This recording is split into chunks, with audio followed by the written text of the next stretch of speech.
welcome to the deep dive. Today we're looking at an idea that, well, might just be more powerful than we often give it credit for. That's right. Our source is called the Bastion of Kindness, and that title itself, Bastion, is pretty key, isn't it? It really is. A bastion, like a protected place, a stronghold. The source defines it clearly. A place or system in which something, such as an idea, is protected and continues to survive. And the idea being protected here, kindness, specifically, it's often underestimated power. Exactly. So our mission really in this deep dive is to explore why the source argues kindness is so underrated. We want to get into its significance according to the author and, how it might actually work for us. Practically speaking. Yeah, in our daily interactions, maybe even for personal growth. Okay, so let's get into the core argument. The Bastion of Kindness seems to say that kindness, even though it sounds simple, is actually a really effective tool, especially when things get a bit tense. Right. The idea is it can ease friction, help us have more civil conversations, even when we fundamentally disagree on something. It's not suggesting we all just hold hands and agree then. No, not at all. It's more about how we disagree. The author suggests kindness can sort of disarm defensiveness.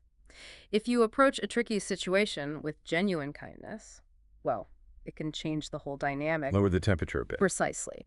But, and this is crucial, the source is very clear. This isn't about being a doormat. Ah, okay. That's an important distinction. Absolutely. The author says kindness is, and I quote, a gift to those who respect it. There's a strong emphasis on needing boundaries.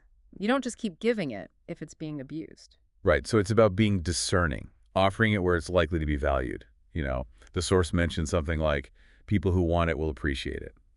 It implies you offer it freely, but you also protect yourself. Exactly. It's not unconditional in the sense of being endlessly exploited. It's an intentional offering. Makes sense. And what about the longer-term effects? Does the source get into that? Oh, yeah. It talks about the bigger picture. There's this quite striking analogy of being stuck in a well if you dismiss or belittle kindness. In a well? How so? The idea seems to be that cynicism towards kindness limits your world, whereas embracing kindness allows you to connect more widely to navigate the, quote, emotional landscape without limits. So less kindness, smaller world. More kindness, potentially richer experiences. That's the gist. The author even suggests those who scoff at kindness might find themselves stuck, maybe even their word bored, limited in what they experience. Bored. That actually links to something else the source brought up, the quote of the day. Ah, the Dorothy Parker one. Yes. The cure for boredom is curiosity. There was no cure for curiosity. I thought that was fascinating. How does that connect? Well, you could see kindness as working a bit like curiosity, couldn't you? How do you mean? Kindness often involves being open to understanding another person's perspective, being interested in them. That openness, like curiosity, can lead you to new insights, different experiences. Those aha moments, maybe.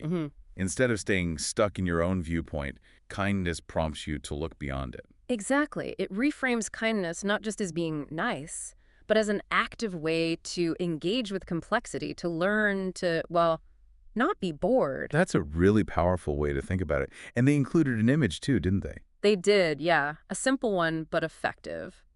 It's a stick figure superhero wearing a cape that says kindness, giving a high five to a sad cartoon cloud. Huh. Okay. So kindness as a friendly superhero. Sort of. It visually reinforces that idea of kindness as this positive, active force, something that can lift negativity, engage with sadness, even in a small, symbolic way. Yeah, that little image does kind of stick with you. Okay, so if we're wrapping this up, the main takeaway from the Bastion of Kindness seems to be what? I think it's that kindness, when you practice it thoughtfully with those boundaries we talked about, is actually a pretty potent force. It's not just fluff. Right. It can genuinely shape our interactions, maybe even expand our own world, according to the source. Precisely. It's presented as something transformative, both socially and personally. Okay, so that leads us to a final thought for you, the listener, to maybe chew on. Yeah, something to take away.